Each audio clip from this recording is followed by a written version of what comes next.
مرد حق باطل کے آگے مات کھا سکتا نہیں، مرد حق باطل کے آگے مات کھا سکتا نہیں، سر کٹا سکتا ہے لیکن سر جھکا سکتا نہیں۔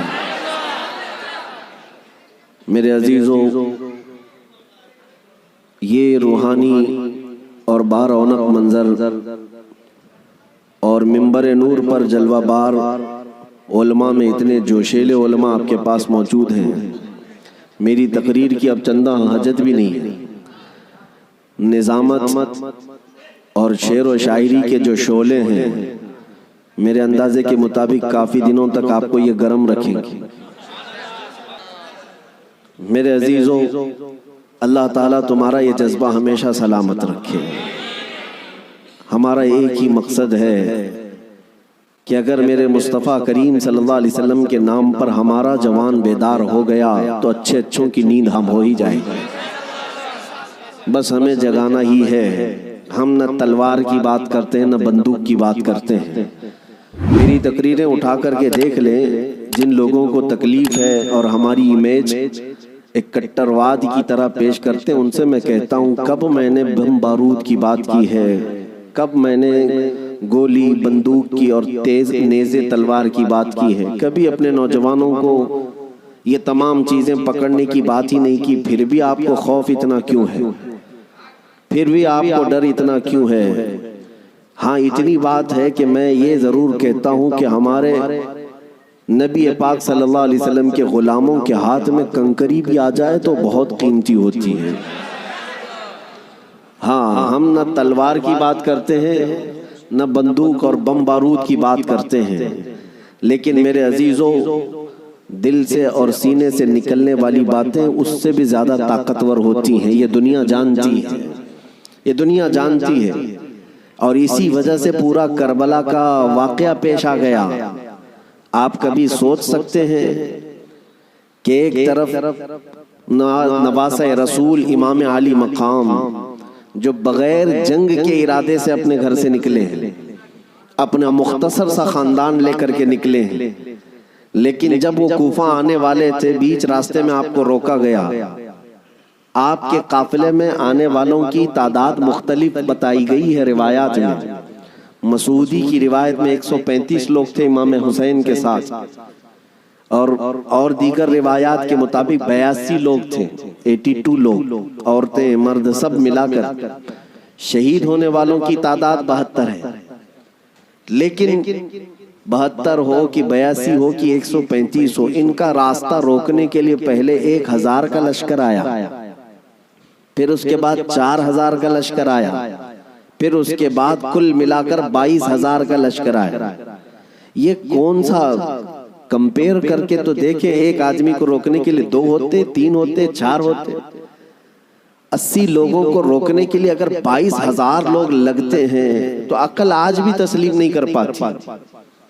نوجوانوں تصور کرو، کیا آپ کے زمانے میں بھی، ہم تو 1400 سال پہلے کی طاقت نہیں رکھتے، کمزور ہو گئے، آپ کے زمانے میں بھی آپ سے اگر کہا جائے کیا 80 لوگوں کو روکنے کے لیے کتنے لوگوں کی ضرورت پیش آئے گی؟ آپ کہیں گے زیادہ سے زیادہ 800 لوگ، اور بھی اگر آپ کے اندر شدت ہے تو بولیں گے 8000 لوگ، لیکن یہ 22000 کی تعداد سمجھ میں نہیں آتی۔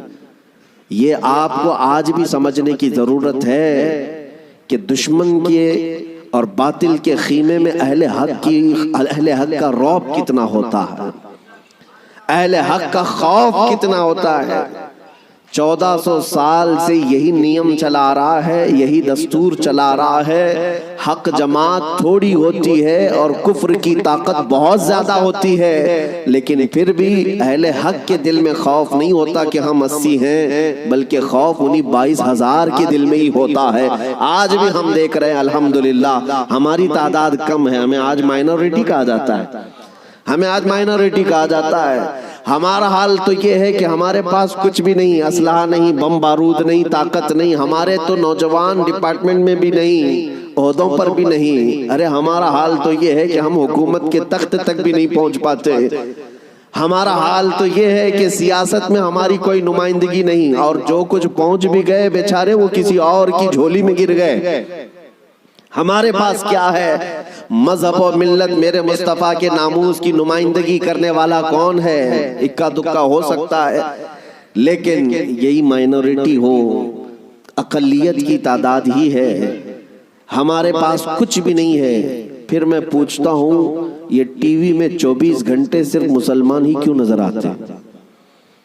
میڈیا ان کا ہاٹ ایشو اگر آج کے زمانے کا ہے، کچھ بھی ہو، مسجد ہوگا، برقع ہوگا، داڑھی ہوگی، ٹوپی ہوگی، ہم ان سے پوچھتے ہیں میاں یہ تو بہت تھوڑے سے ہیں ہندوستان میں، ان کی حیثیت یہ ہے کہ پڑھے لکھے بھی زیادہ نہیں ہیں، عہدوں پر بھی زیادہ نہیں ہیں، سیاست میں بھی نہیں ہیں، لیکن پھر ٹیلی ویژن میں کیوں زیادہ ہیں؟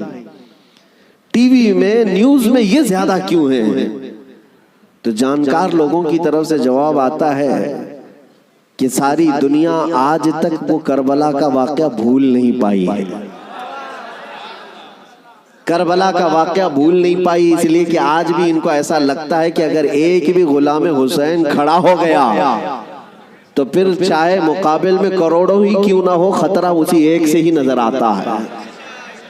میرے عزیزو، ایک بات یاد رکھنا، ہم مومن ہیں اور ہمارے لیے موت کوئی حادثہ نہیں ہے۔ ہمارے لیے موت حادثہ نہیں، بلکہ امام حسین نے ہمیں یہ سبق دیا ہے، موت ہمارے لیے شہادت ہے۔ اگر حق کی راہ میں کٹ گئے، مر گئے، تو یہ ذلت نہیں، عیب نہیں، بلکہ رہتی دنیا تک مولا تمہارے نام کا یہ اعلان فرماتا ہے کہ اسے اب کوئی مردہ نہ کہے۔ جو اللہ کی راہ میں مر گیا اب اسے مردہ بھی کہنے کو منع کر دیا گیا۔ اس لیے یہ تصور ہمارے پاس ہے الحمدللہ۔ اور ایک بات اور بھی میں آپ کو بتا دوں، دنیا کو اگر آج کسی بات کا سب سے زیادہ خوف ہے تو کیا ہے؟ اقبال نے کہا تھا، انگریز ہمیں ہزار توڑنے کی کوشش کرتے رہے، مارنے کی، کاٹنے کی، جلا وطن کرنے کی، حکومتیں چھیننے کی، لیکن اخیر میں تنگ آ کر کے کیا کہتے ہیں جانتے ہو؟ انگریزوں کی زبان سے نکلے ہوئے الفاظ کی ترجمانی اقبال کرتا ہے، یوں کہتا ہے شاعر مشرق، یہ فاقہ کش موت سے ڈرتا نہیں ذرا۔ مسلمانوں کے بارے میں انگریز یہ کہتے ہیں یہ فاقہ کش ہے۔ فاقہ کش کا مطلب ہے بھوکے رہتے ہیں، کھانے پینے کو ان کے پاس ہے نہیں، لیکن معاملہ یہ ہے یہ فاقہ کش موت سے ڈرتا نہیں ذرا۔ ہاں، موت سے ڈرتا نہیں ذرا، روح محمدی اس کے بدن سے نکال دو۔ وہ انگریزی کہتے ہیں کہ روح محمدی نکالو اس کے بدن سے، ان کے کپڑے چھین لو، ان کی جائیدادیں کرک کر لو، ان کے بچے مار دو، ان کی حکومتیں چھین لو، کچھ نہیں ہونا ہے ان کے ساتھ جب تک ان کے سینوں میں عشق محمدی ہے، یہ پھر جمع ہوتے رہے۔ دنیا اس نقطے کو سمجھتی ہے میرے عزیزوں، اس لیے ہمارا وناش کرنے کی جو بات کرتے ہیں، یہ ان کی جب باتیں سنتا ہوں تو ہنسی بھی آتی ہے، مذاق بھی۔ یہ اپنے گوفے میں بیٹھ کر کہتے ہیں کہ ہم 2 سال کے اندر پورے اسلام کا وناش کر دیں گے، ختم کر دیں گے۔ میں اکثر یہ کہا کرتا ہوں ان کو اپنے بدن کی کھجلی مٹانا نہیں آتا، اتنے دین اسلام اور اس کی حقانیت کو مٹانے کی بات کر جاتے ہیں۔ عزیزان گرامی، آپ تمامی حضرات کربلا ابھی سنے ہوئے ہوں گے، عشرہ مجالس میں آپ نے شرکت کی ہوگی، مولا حسین کی داستان کربلا سنی ہوگی۔ اس کے بعد اب جو آپ کو درس لے کر کے کھڑا ہونا ہے وہ کیا ہے؟ وہ فاضل بریلوی امام اہل سنت احمد رضا خان نور اللہ مرقدہ سے سنو۔ آپ نے یہ میسج دیا تھا، خوف نہ رکھ رضا ذرا، تو ہے عبد مصطفیٰ۔ خوف نہ رکھ رضا ذرا، تو ہے عبد مصطفیٰ، تیرے لیے امان ہے، تیرے لیے امان ہے۔ یہ ہم سب کے لیے میسج ہے۔ اگر آپ کو یہ لگتا ہے کہ میں مدینے کے تاجدار کا غلام ہوں تو خوف کو نکال کر پھینکو، کچھ نہیں ہونا ہے۔ یہ پھانسی کے پھندے، یہ جیل کی سلاخیں، یا تلواروں کی چمک، یا گولیوں بارود کی باتیں، یہ سب ہمارے لیے میرے عزیزوں موت کا ڈر نہیں بتا سکتی۔ اس لیے کہ حضرت مظفر حسین کچوچوی رحمۃ اللہ علیہ نے ایک بات فرمائی تھی، جب ان کو قید کیا گیا تھا جیل میں، تب انہوں نے کہا تھا مظفر کو مقید نہ سمجھ اے سیاد، میری اسیری بھی سنت آبائی ہے۔ ہمارا قید ہونا بھی ہمارے آبا و اجداد کی سنت ہے، اس لیے میں جس جگہ جاتا ہوں نوجوانوں سے ایک ہی بات کا خطاب کرتا ہوں کہ اپنے سینوں سے خوف نکالو، ڈر نکالو، اور اس بات کا یقین تم سے زیادہ کس کو ہے کہ ہمارا رازق اللہ ہے۔ اس سے زیادہ کون اس دنیا میں یقین رکھتا ہے؟ آپ ہیں، مومن ہیں، اللہ کی ذات پر یقین ہے آپ کو، ہمارے دانے دانے کا رازق اللہ ہے اور ہماری ہر سانس کا مالک اللہ ہے۔ جب تک میرا مولا نہ چاہے یہ پوری طاقتیں مل کر کے میرا بال بھی نہیں نوچ سکیں گی، اور جب رب تعالیٰ کو منظور ہو تو ہم چونٹی سے بھی ہلاک ہو سکتے ہیں۔ یہ قدرت کے فیصلے ہیں۔ میں آپ کو بتاتا ہوں، سیدنا غوث اعظم عبد القادر جیلانی رضی اللہ تعالیٰ عنہ منبر پر خطبہ دے رہے تھے، بڑا مجمع، 70,000 کا مجمع، منبر پر جب خطبہ دے رہے تھے، عین خطبے کے دوران چھت پر سے ایک نہایت ہی کالے قسم کا سانپ نمودار ہوا، جس کی ہیبت ایسی تھی کہ مجمع میں سے لوگ ادھر سے ادھر ہونے لگ گئے۔ اس سانپ کی دہشت سے لوگ گھبرا گئے، لیکن وہ سانپ چھت سے اوپر سے آتے آتے سیدھے سرکار غوث پاک کے کندھے پر آ گیا۔ غوث پاک کے کندھے پر آ گئے، نہایت ہی کالے قسم کا زہریلا سانپ، جس کو دیکھ کر مجمع منتشر ہو رہا۔ غوث پاک خطبے میں مصروف ہیں، اور اس کے بعد وہ سانپ آپ کے گردن سے آپ کے جبے میں داخل ہوا، آستین میں گیا، سینے پر آیا، دوسرے آستین میں گیا، گردن میں آیا، اس کے بعد تھوڑی دیر کے بعد وہ واپس ادھر ہی گیا۔ غوث پاک کے ایک جملے میں بھی لغزش نہیں ہے، خطبہ جس طرح چل رہا تھا اسی طرح چلتا رہا۔ اور اس کے بعد اس سانپ نے فصیح عربی میں آپ سے کلام کیا، کہا ہے عبد القادر، میں آزمائش کے لیے آیا تھا، اس سے پہلے میں نے کئی لوگوں کو آزمایا، ان کے یا تو زبان میں لکنت آ گئی، یا تو پیر ہل گئے، یا تو پھر اپنا بیان چھوڑ دیا، لیکن تمہارا حال تو یہ ہے کہ ایسا لگتا تھا کہ تمہارے جسم پر کوئی چیز آئی نہیں۔ غوث پاک رضی اللہ تعالیٰ عنہ مسکرائے، خطبہ جاری رکھا۔ لوگوں نے پوچھا غوث پاک سے کہ یہ کیا تھا، اتنا بھیانک سانپ آپ کے جسم پر آیا، آپ کے جسم پر کوئی جنبش بھی نہیں، لغزش بھی نہیں۔ سرکار غوث پاک رضی اللہ تعالیٰ عنہ مخاطب ہوتے ہوئے ارشاد فرماتے ہیں، میرا نام عبد القادر ہے، میں قادر کا بندہ ہوں۔ کس کا بندہ؟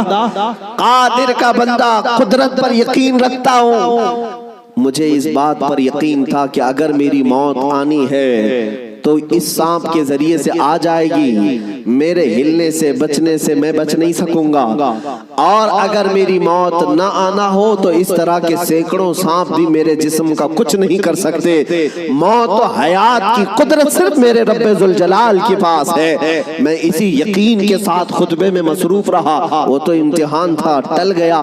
عزیزان گرامی وقار، اس بات کا میں آج آپ کو اعلان کرنا چاہتا ہوں، اگر آپ قادری سلسلے سے بیعت ہیں تو غوث پاک کی اس استقامت پر قربان جاؤ۔ آج اس طرح کے زہریلے سانپ اگر تمہارے ارد گرد آ بھی جائیں، تمہیں اس بات کا یقین رکھنا ہے، موت و حیات کا مالک میرا پروردگار ہے، موت و حیات کی قدرت میرے رب ذوالجلال کے پاس ہے۔ اور یہ یقین میں آپ سے کہتا ہوں کہ غوث پاک کے مقام تک تو نہیں پہنچ سکتے، لیکن واقعہ عرض کرنے کا مقصد یہ ہے کہ ہم قادری غلام ہیں، قادری کتے ہیں، ان کی نسبت سے اگر ہمارے سینے میں تھوڑا بہت بھی اگر شجاعت کا جذبہ آ جائے تو میں سمجھتا ہوں کہ میرے عزیزو آج اس روئے زمین کا منظر ہی بدل جائے گا۔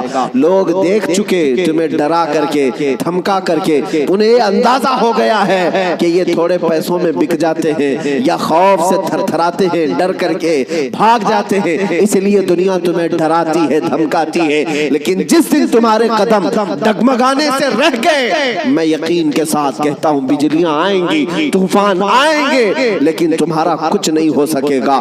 اللہ کریم تمہارے استقامت پر مدد نازل فرمائے گا، اس لیے کہ قرآن میں وہ کہتا ہے ان الذین قالوا ربنا اللہ ثم استقاموا تتنزل علیہم الملائکہ، بے شک جو لوگ اللہ کو یہ کہتے ہیں کہ ہمارا رب ہے اور پھر اس پر جمے رہتے ہیں، مولا فرماتا ہے ان کی حفاظت کے لیے مولا فرشتے نازل فرماتا۔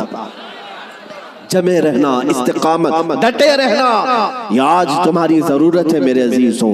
طوفان آئیں گے، آندھیاں آئیں گی، لیکن یہ نہیں ہے کہ تم میدان چھوڑ کر بھاگ جاؤ۔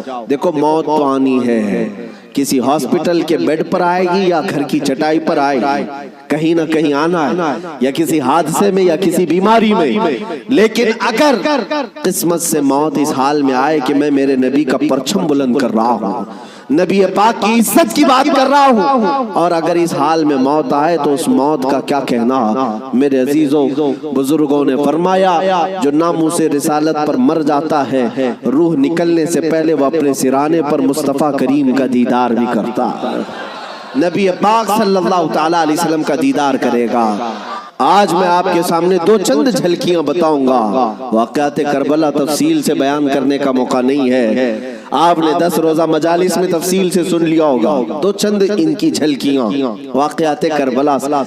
اور ایک بات میں بتا دوں، کربلا کے واقعات ماتم کرنے کے لیے نہیں سنائے جاتے، ہاں صرف اور صرف واویلا مچھانے کے لیے نہیں، غم اپنی جگہ پر۔ میرے عزیزوں، ہم سے زیادہ غم کون کرے گا؟ مولا حسین کا، اس لیے کہ ہم اہل سنت و جماعت ہیں، ہم سردار نوجوانان جنت کے سردار سیدنا امام علی مقام کی شہادت کا کیا غم نہیں کرتے؟ غم ضرور کرتے ہیں، لیکن آج واقعات کربلا کو سننے والے اور بولنے والے دونوں کے لیے میں آج ایک بات بتا دوں، صرف اور صرف رونے دھونے کے لیے واقعات نہیں بیان کیے جاتے، بلکہ ہر بزدل کو جوان شیر بنانے کے لیے واقعات کربلا سنائے جاتے۔ بلکہ میں تو کہتا ہوں اگر بیان کرنے کا انداز، میں تو مقرر نہیں ہوں، میں خطیب نہیں ہوں، میرے پاس کوئی انداز بھی نہیں ہے، میں تو اپنی گفتگو کرنے کا عادی ہوں، لیکن اگر سچا غلام حسین کوئی منبر سے بیان کرے، دیکھنا قسم رب ذوالجلال کی 80 سال کا بوڑھا بھی تمہیں 25 سال کا جوان نظر آنے لگ جائے، اس کا جذبہ جوان نظر آئے گا۔ مولا حسین کے واقعات سننے کے بعد میں آپ کو بتاتا ہوں، سیدنا امام علی مقام مکہ سے نکل کر کے کوفہ جا رہے تھے، بہتوں نے منع کیا آپ کو، لیکن آپ کے سامنے کوفہ کے خطوط موجود تھے، اتمام حجت کے لیے آپ تشریف لے جا رہے تھے۔ بیچ راستے میں کوفہ کا گورنر عبیداللہ ابن زیاد، حر بن یزید، یہ نام یاد رکھیں، حر بن یزید الریاحی کو 1000 کا لشکر دے کر بھیجا کہ حسین کا راستہ روک لو اور انہیں کوفہ کی طرف آنے نہ دو، دائیں بائیں ادھر ادھر چلاتے رہنا۔ حر بن یزید کوفہ پہنچنے سے کافی پہلے ہی مولا حسین کا راستہ روک لی۔ توجہ چاہتا ہوں، حر بن یزید کس کی طرف سے آیا؟ وہ سپہ سالار تھا، یزیدی فوج کی طرف سے آیا، 1000 کا لشکر لے کر آیا، لیکن جب وہ آیا مولا حسین کے پاس، راستہ روک لیا اور کہا ہم آپ کو کوفہ جانے نہیں دیں گے، آپ بغاوت کر رہے ہیں وقت کے خلیفہ امیر المومنین یزید سے۔ ان کے ذوم باطل میں یہی تھا، اور اس کے بعد وہ راستہ روکے اتنی دور تک چلتا رہا، کبھی دائیں کبھی بائیں۔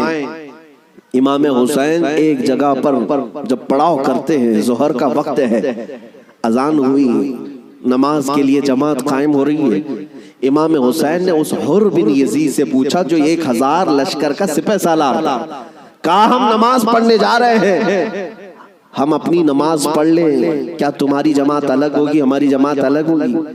حر بن یزید نے کہا نہیں امام آپ ہی ہوں گے، ہم مقتدی ہوں گے، اقتداء ہم کریں گے۔ امام حسین مصلی پر ہیں، راستہ روکنے کے لیے جو آیا ہے یزید کا سپہ سالار، وہ اقتداء کر رہا ہے، 1000 لشکریوں کے ساتھ اقتداء کر رہا ہے، ظہر میں بھی، عصر میں بھی، مغرب میں بھی، عشاء میں بھی، کنٹینیو جو نمازیں ہوتی ہیں نماز امام حسین ہی پڑھاتے ہیں، اور راستہ روکنے کے لیے آیا ہوا یزید کا سپہ سالار اقتداء کر رہا ہے۔ میں علماء سے کہتا ہوں میرے عزیزوں، بڑا عظیم نکتہ ہے، اگر حسین کے سچے وفادار ہو تو آج بھی ہزاروں یزیدی تمہاری بھی اقتداء کرنے کو تیار ہیں، کرتے ہیں، مجبور ہیں۔ اگر سچے حسینی بن جاؤ تو اقتداء تو ہوگی، لیکن جو بات مجھے عرض کرنی ہے وہ یہ ہے، راستہ روکا اور اس کے بعد پھر پیغام آیا کہ امام حسین کو کوفہ کی طرف آنے مت دینا، کسی اور راستے کی طرف لے جاؤ۔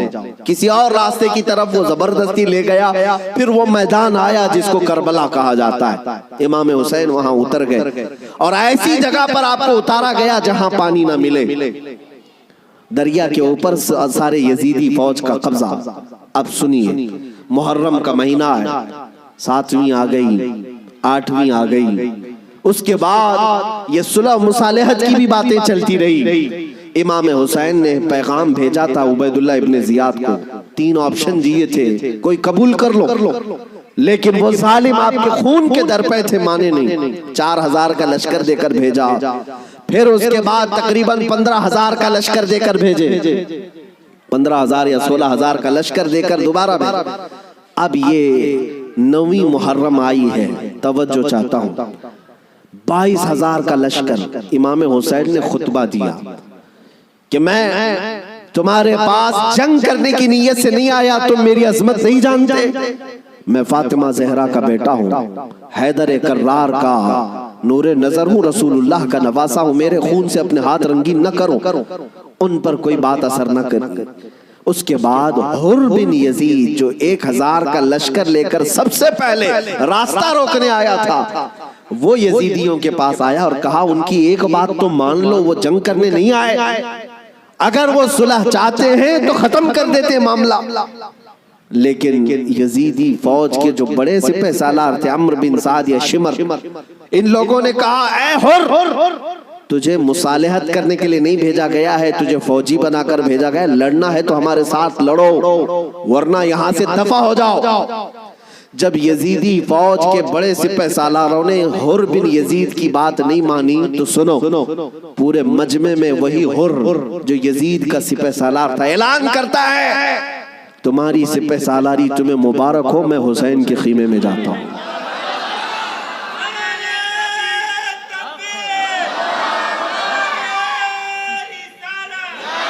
توجہ،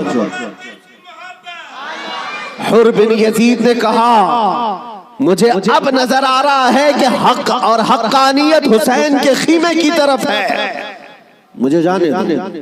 ان لوگوں نے کہا تم جا سکتے ہو۔ حر بن یزید کو پتا تھا حسین کے ساتھ جانے کا کیا انجام ہو سکتا ہے، 22000 کا لشکر جرار ہے اور ادھر صرف 80-82 لوگ ہیں۔ ایسے وقت میں ایک چھوٹی جماعت کا ساتھ کون دے سکتا ہے جہاں بھاری بھرکم لشکر سامنے موجود ہو؟ میرے عزیزوں، ایک چھوٹی جماعت کا ساتھ صرف وہی دے سکتا ہے جس کے سینے کو مولا ہدایت کے لیے کھول دیتا ہے۔ میں نے دیکھا ہے مصیبتوں کے وقت کون ہمارے ساتھ کھڑا ہوتا ہے۔ لوگوں کی نظروں میں بہت بڑی بڑی حکومتیں ہوتی ہیں، ارے بہت سارے لوگ تو ڈر جاتے ہیں ان کے ساتھ کھڑے ہو جائیں، فوٹو میں آ جائیں گے تو کل کیس ہمارے اوپر بھی ہو جائے گا۔ میرے عزیزوں، میں اپنی بات نہیں کرتا، لیکن ایک بات ضرور ہے، حق جماعت اگر اقلیت میں بھی کیوں نہ ہو، اللہ کی مدد آج یا کل اسی کے ساتھ ہوگی۔ اگرچہ آج وہ مظلوم نظر آئے لیکن اللہ تعالیٰ غالب فرمائے گا۔ حسین اعظم کے پاس حر بن یزید آ گئے۔ جس بات کی طرف میں تمہیں لے جا رہا ہوں اس کے لیے اتنا لمبا واقعہ بیان کرنا پڑا، جو اصل لب لباب ہے، جو خلاصہ ہے اس واقعے کا، وہ ابھی عنقریب بیان کرتا ہوں۔ نوجوانوں توجہ سے سنو، توجہ۔ حسین ابن علی رضی اللہ تعالیٰ عنہ کے پاس آ گیا حر بن یزید، قدموں میں گرا، کہا مولا مجھے معاف فرما لے، میں نے راستہ روکا آپ کا، میں آپ کو مجبور کیا اس میدان میں آنے کے لیے، لیکن میں آپ کے ساتھ اب اس وقت تک رہوں گا جب تک میری آخری سانس نہ آ جائے، میں آپ کی حمایت میں لڑوں گا۔ امام حسین نے اس سے کہا حر کہ میں نے تجھے معاف کر دیا، لیکن جا تو اپنے بیوی بچوں کے ساتھ، میری اس چھوٹی جماعت کے ساتھ رہے گا تو جان کا خطرہ ہے۔ حر بن یزید نے کہا میں نے جو راستے میں آپ کے ساتھ کیا اس کا کفارہ جان دینے سے بھی میں سمجھتا ہوں ادا نہ ہو پائے، اس لیے میں آخری سانس تک آپ کے ساتھ رہوں گا۔ رہا ساتھ میں۔ 10ویں محرم آ گئی۔ اب جو بیان کرنا ہے توجہ سے، جانتے ہیں صبح نکارہ بجا طبل بجے ادھر جنگ کی ابتدا ہوئی، یزیدیوں کی طرف سے عمرو بن سعد نے پہلا تیر چلایا اور اعلان کیا کہ ہم حسین ابن علی کے ساتھ جنگ شروع کر چکے ہیں۔ جنگ جب شروع ہو گئی، امام حسین رضی اللہ تعالیٰ عنہ کے اہل بیت کو کسی نے اترنے نہیں دیا، جو آپ کے ساتھی تھے، جو آپ کے ساتھ آئے ہوئے تھے، جو اہل بیت سے نہیں تھے۔ 5 صحابی رسول بھی ہیں مولا حسین کے ساتھ، صحابی رسول بھی تھے، وہ جب تک ساتھی رہے خاندان حسین سے ایک کو بھی میدان میں آنے نہیں دے۔ اور جانتے ہیں اس میدان کربلا میں پہلے اترنے والا کون تھا؟ وہی حر بن یزید، اور کس کی جانب سے؟ امام حسین کی طرف سے۔ ایک بات مولا قدیر و جبار کی تمہیں سمجھنا پڑے گا، اگر وہ ہدایت دینے پر آئے تو کفر کی طاغوتی طاقتوں میں سے بھی کسی کو ہدایت دے کر کے اس کو پاسبان اسلام بنا سکتا ہے، اور کبھی گمراہ کرنے پر آئے تو کعبہ کے قریب رہ کر کے بھی کوئی گمراہ ہو سکتا ہے۔ ہاں، یہ بات سمجھ کر کے چلو، جب مولا تعالیٰ ہدایت دیتا ہے، ہم نے یہاں پر بھی دیکھا ہے کہ بابری مسجد کو شہید کرنے والے آتنکی بہت سارے تھے، لیکن ہم نے برسوں بعد ایک شخص کا نام سنا تھا کہ وہ دائرہ اسلام میں آیا اور نمازی بھی بنا، پابند بھی بنا، داڑھی بھی رکھا، بلکہ تبلیغ اسلام بھی کرتا رہا، تبلیغ اسلام بھی کرتا رہا۔ اور وہ یہ کہتا رہا ایک زمانہ وہ تھا جب میں ہتھوڑا لے کر کے گنبد کو توڑ رہا تھا، لیکن آج ایک زمانہ یہ ہے کہ میری پیشانی ہر جگہ سجدہ الہی کے لیے جھک جایا کرتی۔ مولا جس کو جہاں سے چاہے ہدایت عطا فرمائے۔ حر بن یزید امام حسین کی طرف سے پہلے میدان میں اترنے والے۔ اب میں آتا ہوں اسی بات پر جس کے لیے میں اتنا لمبا واقعہ آپ کو سنایا۔ مقابلہ دو بدو تھا، ایک کے بعد دیگرے مقابلہ تھا۔ حر بن یزید جب گھوڑے پر سوار ہو کر مقابلے کے لیے آیا تو یزیدیوں کی طرف سے پہلوان آتے رہے، سپاہی آتے رہے، مقابلہ کرتے رہے۔ یہ تنہا حر بن یزید کا مقابلہ صبح سے لے کر کے دوپہر تک چلتا رہا۔ باقی بہت سارے مقابلے ہوئے، تھوڑی تھوڑی دیر کے بعد سب جام شہادت نوش کرتے رہے، یہ زوال کے بعد، لیکن حر بن یزید کا مقابلہ صبح سے چلتا رہا۔ اور میں نے جب تاریخ میں یہ بات پڑھی تو مجھے حیرت ہوئی کہ تنہا حر بن یزید اکیلے گھوڑے پر آیا اور یزیدیوں سے ایک کے بعد دیگرے لڑتا رہا۔ گھنٹوں کے مقابلے کے بعد جن لوگوں کو حر بن یزید نے مارا تھا ان کی لاشیں گنی گئی تو 120 لاشیں پڑی ہوئی تھی۔ یہی بات مجھے کرنا ہے، یہی بات مجھے کرنا ہے۔ تنہا ایک حسینی 120 کو مار گرا سکتا ہے کربلا کے میدان میں۔ تم صرف یہ سنتے ہو کہ حسین اعظم کے بچے شہید ہو گئے، لیکن حسینیوں نے جن کو کاٹا ہے وہ کیوں نہیں سنتے؟ وہ کم نہیں تھے، بہتوں کو فنا فی النار کیا۔ اب جو بات کہنی ہے وہ یہ ہے، حر بن یزید خاندان حسین سے نہیں ہے، اہل بیت سے نہیں ہے، انصار میں سے بھی نہیں ہے جو ساتھی وہاں سے آئے تھے، بلکہ ایک دن پہلے توبہ کر کے حسینی بنا تو دوسرے دن کی طاقت کا حال یہ ہے۔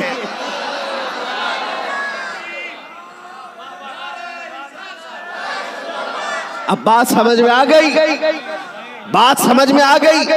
ایک دن کا حسینی 120 پر بھاری ہو سکتا ہے تو جو بچپن سے حسینی ہے وہ ہزاروں پر ضرور بھاری ہوگا، کیوں نہ بھاری ہوگا۔ اعلیٰ حضرت فاضل بریلوی رضی اللہ تعالیٰ عنہ نسبت قادریت پر فخر کرتے ہوئے کہتے ہیں، کیا دبے جس پہ حمایت کا ہو پنجہ تیرا، شیر کو خطرے میں لاتا نہیں کتا تیرا۔ عزیزان گرامی، نسبت قادریت پر جب اتنا فخر ہے تو نسبت حسینی پر کتنا فخر ہو۔ مولا حسین کی نسبت نے اچھے اچھوں کو جوان کر دیا، اور ان کے سگے بھتیجے امام قاسم نے، جانتے ہو عمر کیا تھی امام قاسم کی؟ یہاں بیٹھے ہوئے اکثر لوگ عمر میں بڑے ہوں گے بہت سارے، 19 سال کی جوانی تھی، 19 سال کی جوانی۔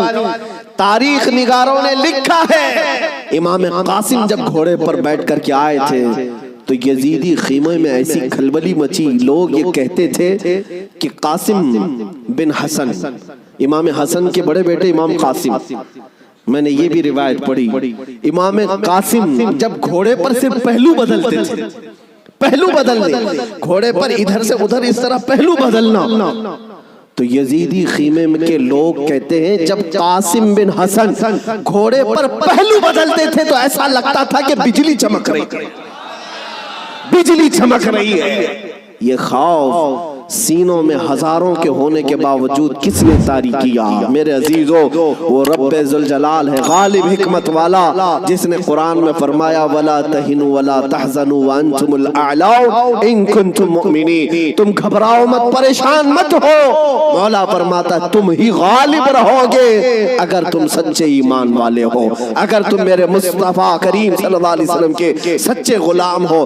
لوگ تو صرف کربلا کے میدان میں یہ دیکھتے ہیں کہ امام حسین کی شہادت ہو گئی، علی اصغر کی شہادت ہو گئی، علی اکبر کی شہادت ہو گئی، عباس علمبردار کی شہادت ہو گئی، یہ شہادتیں اپنی جگہ پر، لیکن اگر کمپیریزن میں بتاؤں، میں اگر بتاؤں کس نے کتنوں کو مارا تھا، کس نے کتنوں کو زخمی کیا تھا، تو پھر تمہیں پتہ چلے گا کہ وہ کٹ کر کے بھی فتح یاب تھے، وہ شہید ہو کر کے بھی فتح یاب تھے، اس لیے کہ یزیدیوں کے پاس بولنے کے لیے منہ نہیں ہے۔ اگر کسی یزیدی کو پوچھے کہ تم کس کے ساتھ لڑنے کے لیے گئے تھے تو یہ کہیں گے 80 لوگوں کے ساتھ۔ کتنے لوگوں کے ساز و سامان کے ساتھ گئے تھے؟ کہیں گے 22,000 کے ساتھ۔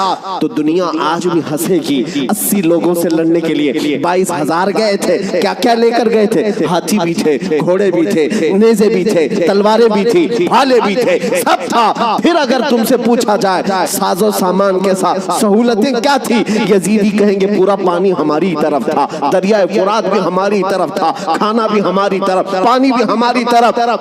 پھر دنیا پوچھے گی ادھر کے خیمے میں حسین کتنی تیاری کے ساتھ آئے تھے، تو تمہیں منہ جھکا کر کہنا پڑے گا ان کے پاس صحیح قسم کے نیزے اور تلواریں بھی نہیں تھی، اور گھوڑے اور ہاتھی اور اونٹ بھی نہیں تھے، ان کے پاس تو 3 دن کی بھوک بھی تھی، پیاس بھی، اور اس کے علاوہ ان نوجوانوں کے پاس بھوک و پیاس کی شدت کے ساتھ ساتھ ساز و سامان جنگ بھی نہیں تھا۔ تب دنیا آج بھی کہے گی بھلا اس کو جنگ کہتے ہیں، بھلا اس کو مقابلہ کہتے ہیں۔ وہ حسینی اگر تمہارے ساتھ مقابلہ نہ بھی کرتے تب بھی قیامت تک حسین کی فتح کا پرچم لہرا رہا ہوتا، لیکن آج دنیا یہ دیکھ کر کے بھی کہتی ہے چلو تخت و تاج کے مالک ہونے کو اگر آج دنیا یہ کہتی ہے، طاقت والے فتح یاب ہیں، حکومت والے فتح یاب ہیں، تخت والے فتح یاب ہیں۔ توجہ سے یہ بات میں آج ذمہ داری کے ساتھ کہہ رہا ہوں، کل کو اگر مجھے کوئی پھانسی پر چڑھائے، کل کو اگر مجھے کوئی گولی مارے، تو یہ بات میری یاد رکھنا میرے عزیزو، ظالموں کی حکومت زیادہ دیر تک نہیں چلتی۔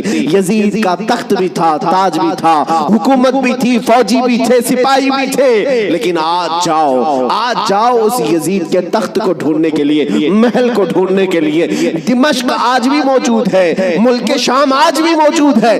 دمشق اگر جا کر کے لوگوں سے پوچھو گے وہ تخت کہاں ہے جہاں سے حکومت کی جاتی تھی، یہاں سے بیٹھ کر کے کربلا کے ریگزاروں میں خون بہایا جا رہا تھا، یزید کہاں ہے، تخت کہاں ہے؟ وہاں دمشق کے رہنے والے شاید تمہارا ہاتھ پکڑ کر کے لے جائیں گے ایسی جگہ پر جہاں پورے دمشق کا کچرا پھینکا جاتا ہے، جہاں پورے دمشق کی گندگی ڈالی جاتی ہے، اور لوگ کہیں گے یہیں پر یزید کو دفن کیا گیا تھا۔ تم ناک پکڑ کر کے بھاگ آؤ گے، وہاں پر کھڑے نہ ہو سکو گے جہاں یزید کو دفن کیا گیا تھا۔ تاج بھی نہیں، تخت بھی نہیں، فوج بھی نہیں، اور ذریت اولاد بھی نہیں، اور پھر آؤ کربلا کے میدان میں، پھر آؤ عراق کی سرزمین پر، یہاں کسی سے جا کر پوچھنا، سنا ہے 1400 سال پہلے یہاں ایک جنگ ہوئی تھی، کربلا کا میدان تھا، رسول کے نواسے خاندان اہل بیت کے ٹکڑے کر دیے گئے تھے، انہیں جام شہادت پوش کرنا پڑا تھا، وہ میدان کہاں ہے؟ میرے عزیزو، کربلا کا کوئی بھی آدمی تمہارا ہاتھ پکڑ کر لے جائے گا اور کہے گا اے عزیز یہاں وہ میدان نہیں ہے، یہاں کوئی ویرانگی اور صحرا نہیں ہے، آؤ تمہیں لے جاتے ہیں، اور لے جا کر ایسی جگہ کھڑا کرے گا جہاں سے تمہاری نظر اٹھے گی تو سونے سے قلعی کیا ہوا لہراتا ہوا پرچم حسین تمہیں آج بھی اس بات کا اعلان کرے گا، شاہ است حسین، بادشاہ است حسین۔